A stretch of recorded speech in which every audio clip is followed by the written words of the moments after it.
Manalangin na po tayo. Sige po, manalangin po tayo. Ama, sa pangalan ni Kristo Jesus, kami po ay nagpapasalamat at nagdiriwang dahil sa araw na ito ay muli ka namin nakatagpo, muli ka namin mapaglilingkuran at makakapakinig ng iyong mga salita. Salamat po sa bawat lalaki at babae na nakatunghay na at hindi nila nakakalimutan ang ganitong araw na pag-aaral namin na yung mga salita. Pagpalain mo po sila. At dalangin ko, patuloy po kayong tumawag ng mga lalaki pa at mga babae na makikinig ng iyong salita, Panginoon. Iyong patnubay, iyong gabay ay sumaamin lahat, Panginoon. At dalangin po namin, tulungan mo lahat ng mga makinig mabuti, unawaing mabuti, patuloyin mabuti ang iyong mga salita sa kanilang mga puso, mga ugat, upang magamit sa aming mga buhay, sa araw-araw, sa mga araw na kailangan namin ng iyong mga salita. Pagpalain mo ang lahat ng nagpapatuloy sa iyo, lahat ng mayroong malaking desire na makapakinig ng iyong salita, Panginoon. Pagpalain mo sila at lalo mo pa silang bigyan ng iyong mga biyaya, pabor at patuloy, O Diyos, na tumaas pa ang antas ng kanilang pagpapagamit, paglilingkod sa iyo, Panginoon. Maraming salamat, Panginoon. Alam namin na alam mo ang lahat ng bagay patungkol sa amin. Sino man sa kanila may mga pinagdadaanan, may mga problema, sakit, karamdaman. Lord, kayo po ang magbigay ng solusyon sa lahat ng pangailangan ng aming mga listeners. Huwag mo po silang pababayaan. At patuloy, O Diyos, na ikaw ang mangusap sa kanilang mga puso at espiritu. Tulungan mo na lagi nilang unahin ka, paglingkuran ka, at lagi ka nila, Panginoon, bigyan ng prioridad sa buhay na ito, Panginoon. Salamat sa iyong kabutihan, sa iyong awa, sa iyong habag. Purihin ka, O Diyos, luwalhati sa iyo. Dakilain ka ng aming puso at ng aming mga kaluluwa, mataas at maparangalan ang iyong pangalan. Walang sino mang iba kundi ikaw lamang, Panginoon.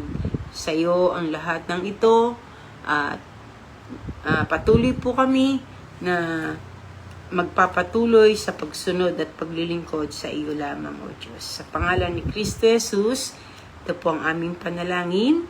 Amen. Amen. Amen. Amen po. Okay, magsimula na po tayo, mga kapatid. Magandang gabi sa mga late tuners po natin, no? Anyway, kahit po late ay nandyan po kayo at ngayon pa lang tayo magsisimula.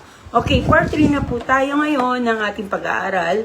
Ang ating pag-aaralan sa gabing ito ay The Lordship of our Lord Jesus Christ, ang pagkapanginoon ng ating Panginoong Jesucristo, no?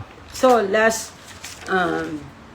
Wednesday, yung ating lesson 1 and lesson 2, na tutunan po natin na lahat po tayo ay nahiwalay sa Diyos dahil sa ating mga kasalanan, no? At nalaman din po natin na nakatakda po natin tanggapin ang punishment, ang kaparusahan ng ating mga kasalanan.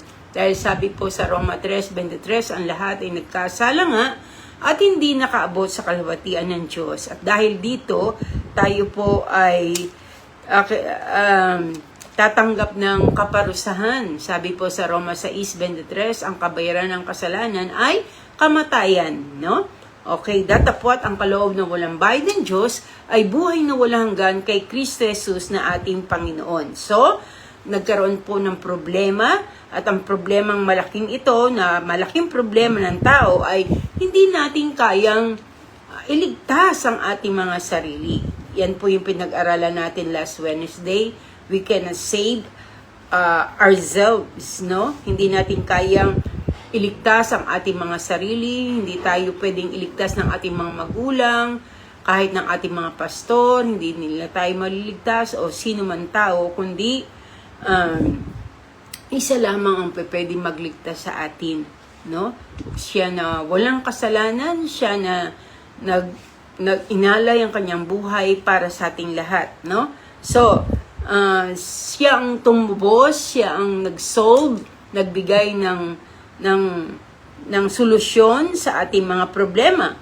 At ang solusyon niya ay through sacrifices and substitution. Through sacrifice and substitution of our Lord Jesus Christ. Siya po ang naparusahan, imbis na po tayo. Siya po ang pinako sa krus, imbis po tayo, no?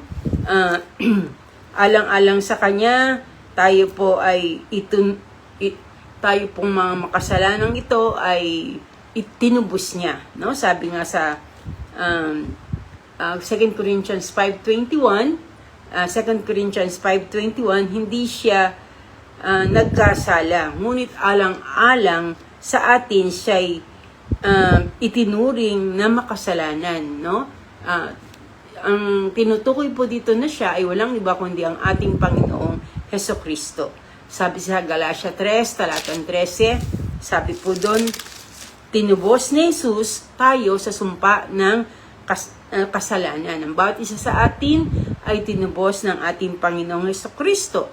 No? So, siya ang namatay sa krus, napako sa krus, nagbuhat ng krus, sinibat, dinuraan, nilatiko, no, pinako, at nilagyan ng koronang tinik at higit sa lahat namatay sa krus. No? So, ang resulta, excuse me, ang resulta ng ginawa ng ating Panginoon Jesucristo ay, una, nagkaroon tayo ng buhay na walang hanggan. John 3:16. Kaya't kung sino man, sabi doon, sapagkat gayon na lamang pag-ibig ng Diyos sa sanglibutan, ibinigay niya ang kanyang bugtong na anak na si Jesus, ang sino man sa kanya sasampalataya, ay hindi mapapahamak, kundi magkakaroon ng buhay na walang hanggan. So, ito yung unang resulta ng ginawang sakripisyo at substitution ng ating Panginoon. Tayo po ay nagkaroon ng walang hanggang buhay, no? Pero tandaan po natin, excuse me, tandaan po natin yung buhay na walang hanggan na ito na pinangako ng ating Panginoon sa atin, tayong lahat ay binigyan niya ng buhay na walang hanggan. Yung totoong sumampalataya sa Kanya, totoong nag-alay ng Kanyang buhay para sa Kanya, ay mayroong buhay na walang hanggan. No? Pangalawa, meron tayong redemption, katubusan sa pamagitan ng dugo ng ating Panginoon Jesus. So, tinubos niya tayo mula sa kapahamakan, sa kamatayan, sa impyerno, sa krus ng Kalbaryo, sa kamatayan, tinubos tayo ng ating Panginoong Hesukristo, no? So, napakadakila ng bagay na ginawa ng ating Panginoon. At pangatlo, Efeso 2:13, sabi sa Ephesians 2:13, sabi po doon, He brought near to God. Tayo po ay muli niyang ibinalik sa Diyos. Dahil ang tao po ay naging kaaway ng Diyos, tayo ay naiwalay sa Diyos, at dahil po dito ay nalayo tayo sa ating Panginoon, pero sa pamagitan ng dugo ng ating Panginoon Jesus, ibinalik niya tayo sa right track, sa tama nating daan, binalik niya tayo sa ating Panginoong Jesucristo, no? So, we have a new master, meron na tayong bagong Panginoon, no? Naalala ko, napag-aralan na natin yan, yung new master, about the new master, no? So, we have a new master. Walang iba kundi ang ating Panginoong Hesukristo. At tandaan po natin, Jesus Christ is not only a Savior. No? Ang napag-usapan natin ng mga nakaraang linggo ay si Hesukristo ang tagapagligtas. Pero tandaan po natin, hindi lang siya tagapagligtas.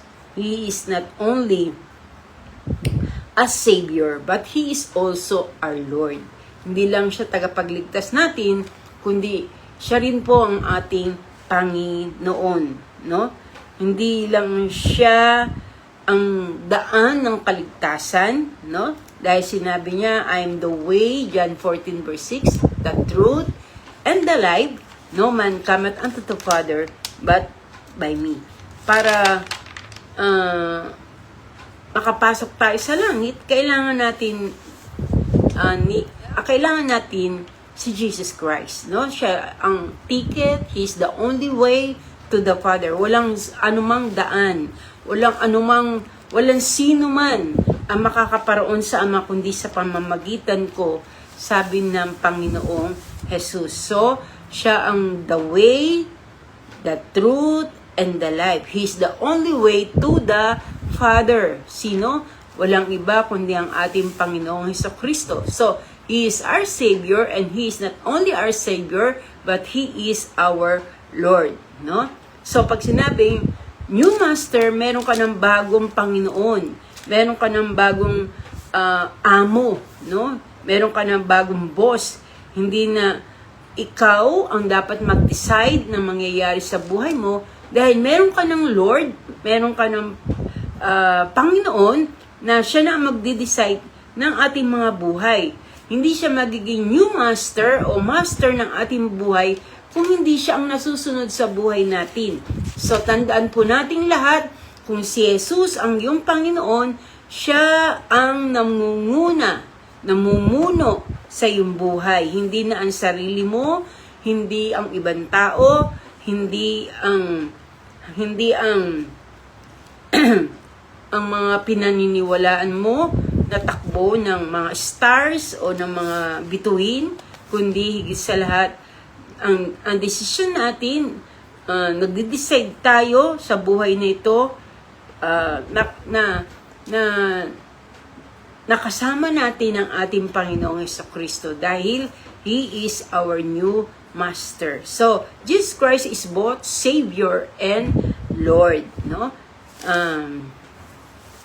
Siya yung napako sa krus, hindi lang natin siya tagapagligtas, kundi higit, siya po ang ating Panginoon. Sabi po sa Acts 2 verse 36, Gawa 2 talatang 36, na si Jesucristo na inyong pinako sa krus ay hindi lang tagapagligtas, kundi Panginoon. Acts 2 verse 36. No? Sige, basahin po natin. Ganito po yung sinasabi sa verse 36. Kaya dapat malaman ng buong Israel na itong si Jesus na pinako ninyo sa krus ay siyang ginawa ng Diyos na Panginoon at Kristo. No? The Lord and Christ. No? O Messiah. Pag sinabing Messiah, anointed king. No? Pinahirang hari. The anointed king, siya ay pinahirang hari. Siya yung dapat, pag sinabing king, siya yung dapat masunod sa buhay natin. Wala tayong ibang relationship sa mundong ito na dapat na manguna sa atin, kundi ang relasyon natin sa ating Panginoong Hesukristo. No? So, dapat tayo nagpapasakop sa Kanya at sa Kanyang paghahari. Dahil siya ang hari ng ating mga buhay, nagpapasakop tayo sa Kanya. No? Tayo sumusunod sa Kanya. Tayo ay nagpapalo, no? Sa Kanya. No? Pag sinabing Lordship, ito yung central ito yung ang pagka-Lordship ng ating Panginoon, ang pagka-Panginoon ng ating Panginoon, ito ang central messages ng Bible, no? So Jesus ay ni-refer as Lord sa Biblia 100 times in the book of Acts. So sinasabi po sa aklat ng mga gawa na 100 beses na inulit na si Jesucristo ang siyang Panginoon. 622 times in the New Testament. So sa Book of Acts lang, 100 na times, 100 na beses na sinabi na si Jesucristo ang Panginoon, at sa lahat ng New Testament ay 622 times. So sa ang Savior naman ang salitang Panginoon o Savior, tagapagligtas, yung salitang Savior o tagapagligtas ay twice lang na binanggit sa Book of Acts, no? At 24 times in New Testament. So mas kaunti na sinasabi, tinawag sa Biblia na si Jesucristo ang tagapagligtas. So 24 at saka 2 beses lang, no? Pero sa New Testament, pinakilala na siya ay Lord ng 100 times in the Book of Acts at 622 times in New Testament. Dahil siya ang hari, no? At hindi lang tagapagligtas, hindi siya dapat yung tipo na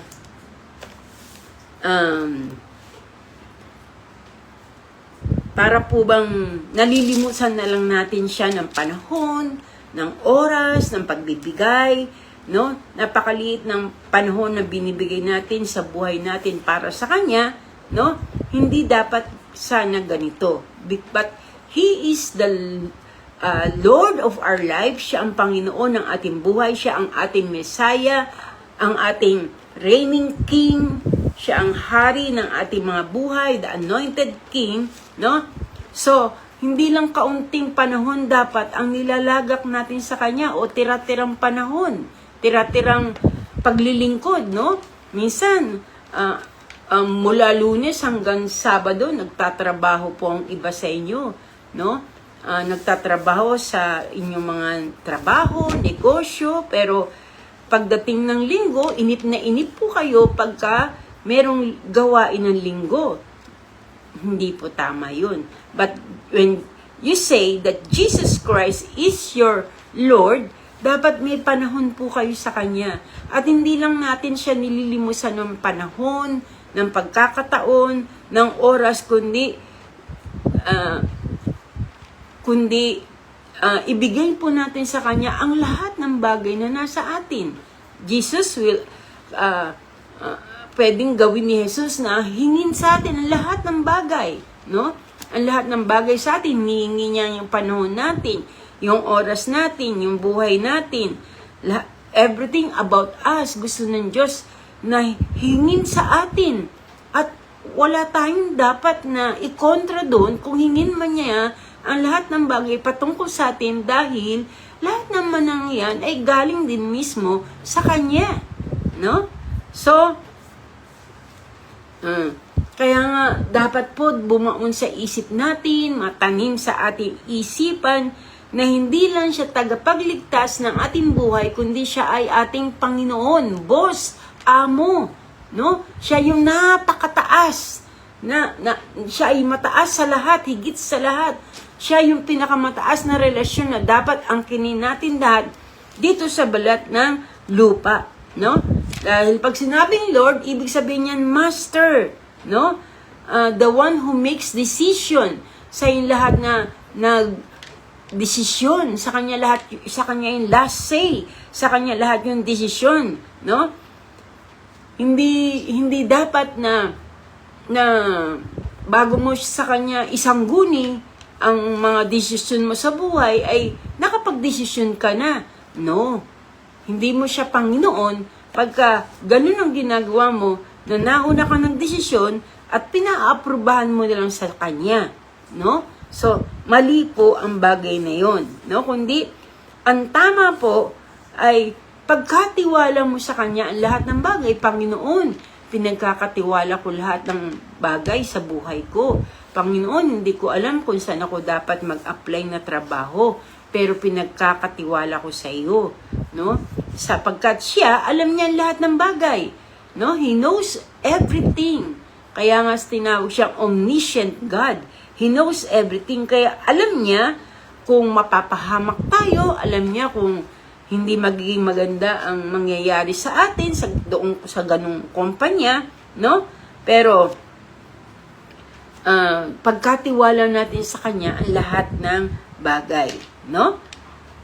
Tandaan po natin, our life is not about us. Ang buhay natin ay hindi patungkol lamang sa ating sarili, but it's above honoring the Lord. Ngunit, higit sa lahat, kung paano po na ma-honor siya, mataas siya, mag-glorify siya sa ating mga buhay. So, kung gusto natin na mag-glorify ang Lord sa ating mga buhay, Jesus must be the Lord of all. Siya ang maging Panginoon ng lahat, no? Ng lahat ng bagay patungkol sa atin. Hindi lang na siya ang nagahari, pinaghaharian tayo ng Diyos mula Lunes, Martes, Merkules, Huwebes, Biyernes, Sabado, Linggo, 24/7, no? Pitong araw sa isang linggo, no? Kung nasa church ka, siya ang Lord mo. Kung nasa eskwelahan siya ang Lord mo. Kung nasa trabaho ka, siya ang Lord mo. Kung nasa bahay ka, siya ang Lord mo. Kung nasa trabaho ka, siya ang Lord mo, no? So, ganun po dapat na He will be the everything in our lives. Na sa lahat sa buhay natin, nasa Kanya. Binibigay natin sa Kanya, sinusurrender natin sa Kanya, no? Hindi pwede na sa church naghahari si Lord sa iyo, pero pagdating mo sa bahay mo, hindi na siyang naghahari, kundi ikaw na, no? Pag Lunes hanggang Biyernes, hindi na siya ang naghahari, kundi ikaw na. Pero hindi pwede, dapat Lunes hanggang Linggo, ang naghahari sa atin ay walang iba, kundi ang ating Panginoon. Yung iba kasi, pag Linggo lang, parang akala mo mga banal na banal, akala mo talagang pinaghaharian siya ng Diyos, pero pagdating ng Lunes hanggang Sabado, ay naiiba na ang attitude mo, naiiba na ang mode mo, no? Na hindi naman dapat magkaganon. Hindi yun ang nais ng ating Panginoon, no? So, pagka ikaw ay Panginoon mo, ang ating Panginoon Jesucristo, follower ka ng ating Panginoon Jesucristo, no? Sabi sa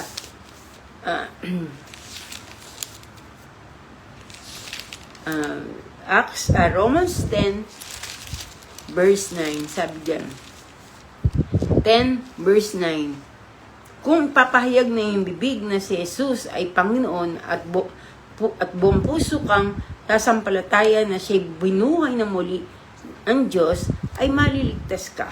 Alam niyo po, nung unang panahon, totoong-totoo talaga sa kanila yung Romans 10 verse 9, na kung ipapahayag mo ng iyong bibig na si Jesus ang iyong Panginoon at buong puso kang mananampalataya na siya muling binuhay ng Diyos sa mga patay, ay maliligtas ka. Kasi nung unang panahon, sa panahon ng mga Roma, dahil nasakop po ng mga Romans ang Israel, sila ay mayroong mga emperador noon. Yung mga emperador nila noon ay mahigpit, mababagsik, malulupit, no? So, pag narinig nila na may bakang kino-confess na Lord, na Panginoon, pwede ka nilang patayin, no? Kaya sa kanila, pag pinahayag nila na si Jesucristo ang aking Panginoon, sabi ko, ipapahayag mo ng iyong mga labi na si Jesus, at sasampalataya ka na iyong buong puso na si Jesus ay Panginoon, ay maliligtas ka. Dahil noon, napakahalaga noon sa kanila, pag pinahayag na nila si Jesus ay Panginoon, dahil ikamamatay nila yun. Pwede silang patayin ng mga Roman soldier, no? Kaya talagang siguro sila na kinukumpisan nila na si Jesus ang aking Panginoon. Totoong-totoo sa kanila yun. Sa ngayon, sa panahon natin ngayon, kahit sabihin mo na si Jesus ang aking Panginoon, wala namang mangyayari sa'yo. Hindi ka papatayin, di ba? So, pero noon, napakahalaga. Ng first century, yung kanilang declaration, no? Na si Jesucristo ang kanilang Panginoon. Pero, kahit noon ay merong mga Roman soldier na pwedeng magkitil ng kanilang buhay dahil sa pagpapahayag na nila na si Jesus ay Panginoon, sa atin man mga kapatid, dapat maging totoo tayo, maging tapat talaga tayo na Lord, you are my Lord, no? Bukod sa Savior, alam natin tagapagligtas natin siya, pero totoo ba talaga sa iyo na si Jesus ang iyong Panginoon? Ibig sabihin, pag kinoconfess mo na si Jesus ang iyong Panginoon, handa kang sumunod sa Kanya. Ano man ang gusto niyang pagawa sa iyo, susunod ka. No? Walang question. Paano, Panginoon? Hanggang kailan, Panginoon? No. Walang question, kundi talagang pagsunod sa Kanya. No? Ano ang katotohanan sa Lordship ng ating Panginoon? Ano bang katotohanan dito sa pagkapanginoon ng ating Panginoong Hesukristo? No? Gusto kong i-share sa inyo ang 4 na dahilan o katotohanan patungkol sa pagkapanginoon ng ating Panginoong Hesukristo. No? O 3 lang po pala to. Number 1, ang Lordship po ay nagde-demand ng obedience. Kasi Jesus ang yung Panginoon, no? Ang ating Panginoon ay si Hesukristo, nagde-demand siya. If we say Jesus Christ is our Lord, kinakailangan yung lifestyle natin, yung paraan ng ating pamumuhay, yung buhay natin ay ebidensya ng pagkapanginoon ng ating Panginoong Jesus. Kung sinasabi mo siya ang Panginoon ng buhay mo, dapat nahayag sa buhay natin na si Jesucristo talaga ang ating Panginoon. O, sige, bibigyan ko kayo ng maliwanag na bagay para maintindihan nyo yung gusto kong ipahalahayag sa inyo. Lucas 6, talatang 46. Luke 6, verse 46. No? Sabi dito, bakit niyo ako tinatawag na Panginoon, Panginoon? Gayong hindi naman ninyo tinutupad ang sinasabi ko. Tingnan nyo, sabi dito, why do you call me Lord, Lord, and do not do what I am saying? What I am saying? Bakit nyo ako tinatawag na Panginoon? Sabi ng Panginoong Jesus to sa mga tao na tumatawag sa Kanya, Lord, Lord, Panginoon, Panginoon, Panginoong Jesus. Sabi ng Panginoon, humarap siya sa kanila. Bakit nyo ako tinatawag na Panginoon, Panginoon, na hindi nyo naman sinusunod yung mga sinasabi ko? No? So, ibig sabihin, kung Panginoon nga natin si Jesucristo, totoong-totoo na Panginoon natin siya sa buhay natin, dapat sinusunod natin kung ano yung gusto ng ating Panginoon. At saan makikita yung mga kagustuhan ng ating Panginoon? Dito sa Biblia. Dito sa kanyang mga salita. Dito nakikita natin kung ano yung kalooban ng Diyos, kung ano yung gusto ng Panginoon. At wala siyang ginusto para sa atin na ikapapahamak natin, kundi ang lahat ng mga bagay na ginugusto ng ating Panginoon Jesucristo ay yung pawang alam niya na ito ay kabubuti natin. Kahit sa simula, minsan parang magtatanong ka, bakit? Bakit nangyari sa akin yun? Pero ang dulot pala nun ay para sa ikabubuti mo. No? Sabi ng Panginoon, ito yung tinatabay ng Panginoon sa huling panahon. Yung sinasabi niya ay hindi naman sinusunod ng mga tao. Sabi sa Mateo 7, go away from me. Magsilayo kayo sa akin. Kayong mga manggagawa ng katalampalasanan. No? Sabi sa Matthew 7, verse 21, no? Hindi lahat ng nagsasabi, Panginoon, Panginoon, ay makakapasok sa karaan ng langit. Pero sino lang ang makakapasok sa karaan ng langit? Sila na nagsasabi o tumatawag sa Panginoon na Panginoon, pero sinusunod naman nila kung ano yung kalooban ng Diyos sa kanilang mga buhay.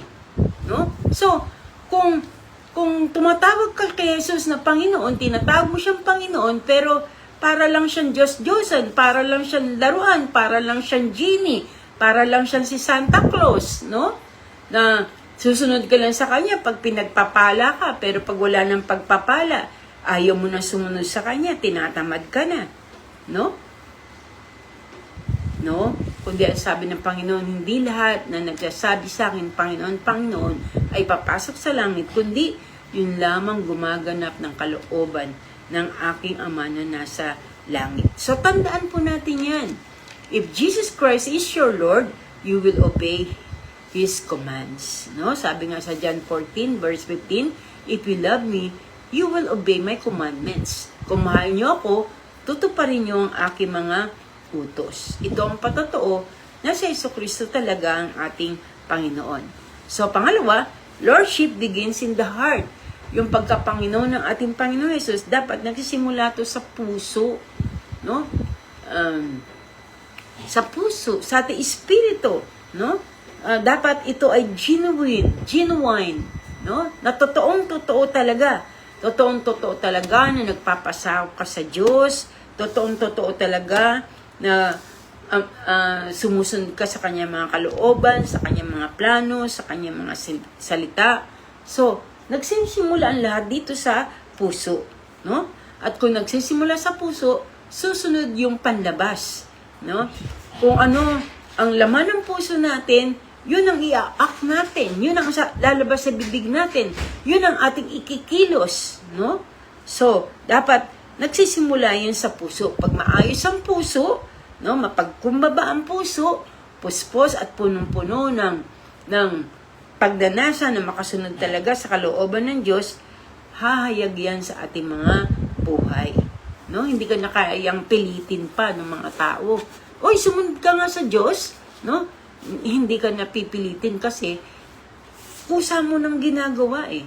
No? Kaya nga napakalaga na sa puso nang bumumula eh. Kasi hindi ka napipilitin kapag sa puso nagsimula. No? So, kung Panginoon mo ang ating Panginoon, no? Nagsisimula yan sa ating mga puso. Okay. Sabi sa Matthew 7:21, hindi lahat nagsasabi sa akin, Panginoon, Panginoon, ay papasok sa kalan ng langit, kundi yun lamang gumagawa at gumaganap ng kalooban ng aking Ama na nasa langit. No? So, malinaw naman po yan. Pangatlo, Lordship is a continuous walk. Ang pagiging Panginoon ng ating Panginoong Jesus ay dapat ito ay habang buhay, no? Not having a one-time, hindi lang ito yung isang beses na experience with God, hindi lang ito isang beses na big experience with God, but developing a lifetime walk with God, no? Na lumalakad kang kasama ang Diyos araw-araw, no? So, ito yung sinasabi mong Lord siya, lumalakad kang kasama niya araw-araw. You continue, no? Nagpapatuloy ka sa iyong lifetime commitment, no? Para po bang ito po ay sagrado, lifetime commitment for life. Walang diborsyo, walang hiwalayan, no? Ito yung commitment kasi hindi pa pwedeng hindi ka nagpapatuloy, no? Pag tinanggap mo si Jesus sa iyong puso bilang Panginoon, tagapagligtas, hindi pa pwede, ay, ligtas na ako, okay na ako, babalik na uli ako sa sanlibutan, babalik na uli ako sa mga gawa ng laman, babalik na uli ako sa kasalanan. No? No? Mali. Pero ito ay lifetime commitment sa Kanya. Tingnan mo, ang Diyos at ang Israel, no? Meron silang commitment sa isa't isa, pero tong Israelita, lagi na lang silang sumusuway sa Diyos. Napakatigas ng kanilang puso, no? Lagi na lang nilang pinasasama ang loob ng ating Panginoon. Pero gayon pa man, ang ating Panginoon ay puspos ng awat habag, no? Pero tandaan nyo, na darating din ang panahon na hanggang ngayon, ang Diyos na pinaglilingkuran natin ay maamo, no? Pero darating panahon na pagka sa paghuhukom, no? Hindi na pwede na makiusap ka sa Diyos na, Lord, naglingkod naman ako sa iyo, Lord, ganito naman ang ginawa ko, no? So, wala na. Hindi na po pwede, no? So, mga kapatid, ito ay lifetime na commitment para sa ating Panginoong Hesukristo, no? So, magpatuloy ka at sumunod ka sa Kanya, no? Sumunod tayo sa ating Panginoon hanggang wakas, no? So, kung tinanggap natin si Jesus sa ating mga puso, walk with Him every day. Sabi sa Colossians 2, verse 6, yamang tinanggap na ninyo si Kristo, Jesus, bilang Panginoon, mamuhay kayo na may pagkikipag-isa sa Kanya. Ito ang gusto ng Panginoon. Kung tinanggap daw natin si Jesus na ating Panginoon, live with Him. Mamuhay tayo, no? Mamuhay tayo na nakikipag-isa sa Kanya. Ibig sabihin, meron kayong pakikipag-isa. Hindi kayo magkalaban, hindi kayo nagtatalo, kundi nagkakaisa kayo na lumalakad ka sa kabanalan, lumalakad ka sa Kanyang kalooban, sa Kanyang kagustuhan. Napakaganda po ng bagay na yun, no?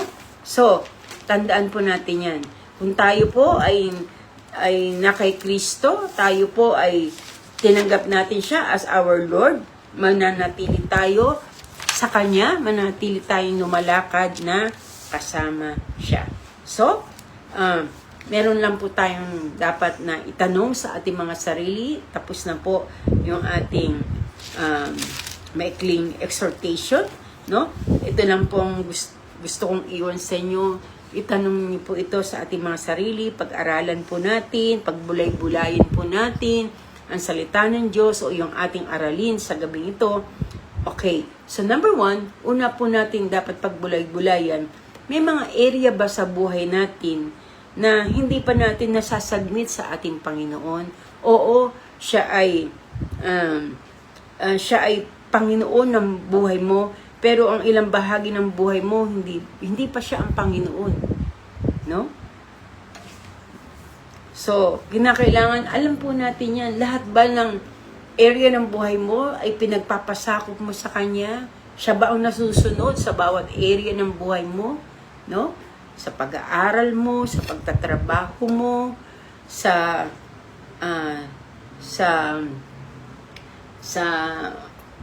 lahat ng ginagawa natin sa araw-araw, no? Kasi kailangan po, kung siya ang Panginoon ng ating mga buhay, talagang sumusunod tayo sa Kanya, no? Sabi pa nga sa Book of Corinthians, no? Sabi po doon, ano man ang ating ginagawa, gawin natin para sa ating Panginoon. No? So, ibig sabihin kung ang ating Panginoong Jesus, ang Panginoon natin, sa lahat ng bagay, sa lahat ng area ng ating buhay, siyang naluluwalhati, nag-glorify. No? Pangalawa, are your relationship under His Lordship? Yung relationship ba natin sa ibang tao ay nakasailalim sa Lordship ng ating Panginoon?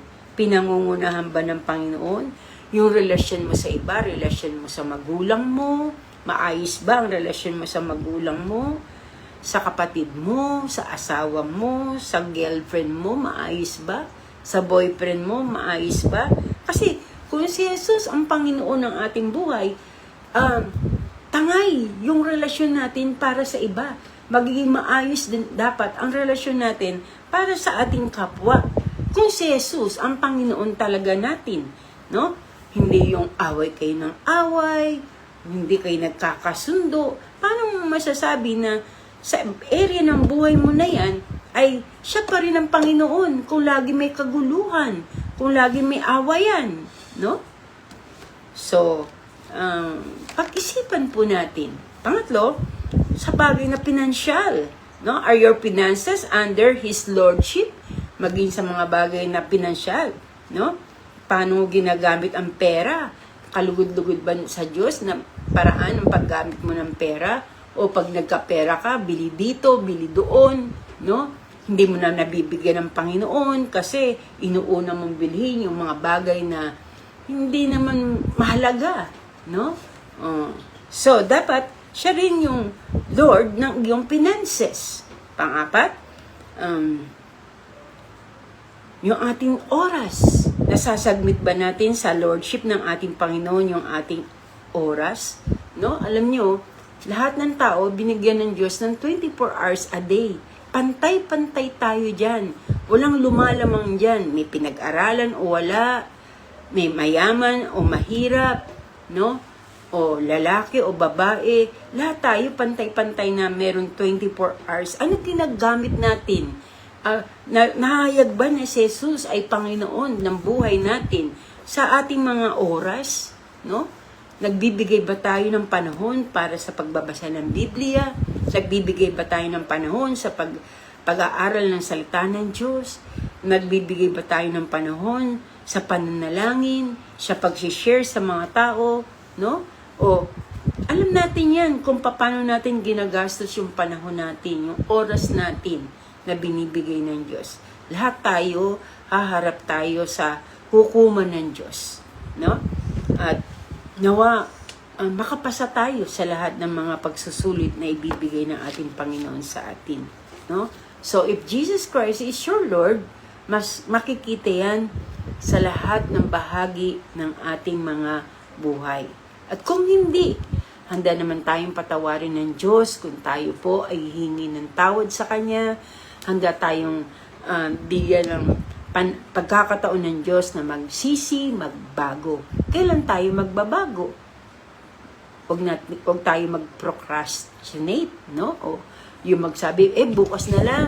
Sa 1 linggo ko na lang ayusin yung panahon ko, yung oras ko. Magbibigay na rin ako ng panahon sa pananalangin. Magbibigay na rin ako ng panahon sa pagbabasa ng Biblia. O, lagi na lang nag-procrastinate ka. Lagi mo sinasabi, bukas na lang, sa isang araw na lang, hanggang sa hindi mo masunod. No? So, if Jesus Christ is your Lord, kung si Yesu Cristo talaga ang Panginoon ng iyong buhay, aayusin mo ang lahat ng bagay na gagawin mong siyang sentro ng iyong buhay sa lahat ng pagkakataon sa iyong oras, sa iyong finances, sa iyong relasyon sa kapwa-tao, sa iyong mga mahal sa buhay, no? Makikita mo yan kung mayroong pambahagi ng buhay mo na hindi mo nasasagmit sa Kanya, no? At handa naman ng Diyos na tayo ay baguhin, ayusin, magpasakop lamang tayo sa Kanya. Kung si Jesus ang iyong Panginoon, no? Susunod tayo sa Kanya at patuloy na susunod lang sa Kanya. Yun lang po. God bless po. Pagpalain tayo ng Diyos at manalangin po tayo. Hallelujah. Maraming salamat, Ama, sa iyong mga salita. Nawa, Panginoon, ang mga salita mo ay tumimo sa puso ng mga kapatid, ng mga taong nakinig ngayon gabi o sa mga susunod pang araw makikinig sila. Dalayan ko na manghusap po kayo sa kanila. Ang mga salitang ito ay magbigay sa kanila ng realidad na mapag-isip-isip nila ang kanilang pagkakamali, pagkukulang at patuloy na nasain nila, Panginoon, na ayusin yung mga bagay na dapat ayusin at baguhin yung mga bagay na dapat baguhin. Salamat po dahil binibigyan mo lagi kami ng pagkakataon na magsisi, na magbago. Salamat po, Ama. At tulungan mo nga po na maayos po ng bawat isa amin ang aming mga sarili sa iyong harapan. Salamat po, Ama, sa binibigay mong pagtuturo at pagtutuwid sa amin. Patuloy kang maluwalhati at madakila sa aming mga buhay. Ikaw ang aming Panginoon at tagapagligtas. At hindi ka lang tagapagligtas ng aming mga buhay, kundi ikaw ay Panginoon ng aming mga buhay. Purihin ka, sambahin at dakilain ang pangalan mo. Dalangin ko po ang lahat ng mga kapatid na may mga kahilingan sa panalangin. Abutin mo po sila. Kayo po magbigay ng solusyon sa kanilang mga problema, kagalingan sa kanilang mga sakit at karamdaman. Dinudulog po namin sa iyo si Sister Lota, nawa Panginoon, bigyan mo po siya ng kagalingan sa pangalan ni Kristo Jesus. Spirit of Bell's palsy, we rebuke you in Jesus' mighty name, in the power of the Holy Spirit, and right now, let the healing power of the Lord Jesus ang siyang sumakanya. Pagpalain mo po ang kanyang buhay, bigyan mo pa siya ng kalakasan at patuloy na mabalik na muli sa normal ang mga bagay na naging abnormal sa kanyang katawan sa pangalan ni Kristo Jesus. Panginoon, ang mga kapatid po namin na may mga kahilingan sa panalangin, mga may sakit, karamdaman, abutin mo po sila. Huwag mo silang pababayaan, lalo na yung mga nagke-chemotherapy, sila Sister Malu, Sister Jennifer, abutin mo po sila, Panginoon. yung mga kapatid ko na may mga problema pinansyal, problema sa relationship, tulungan mo po ang bawat isa. Panginoon, maraming salamat at tulungan mo na magbalikan kami sa mga susunod na gawain para sa susunod na araw, lalo na po sa Biyernes, sa aming Believers Night. Makasumpungan mo na makadalo ang lahat, Panginoon. Purihin ka, luwalhati sumayo, pagdakilay sumayo. Sa pangalan ni Kristo Jesus. Amen. Amen. Amen po.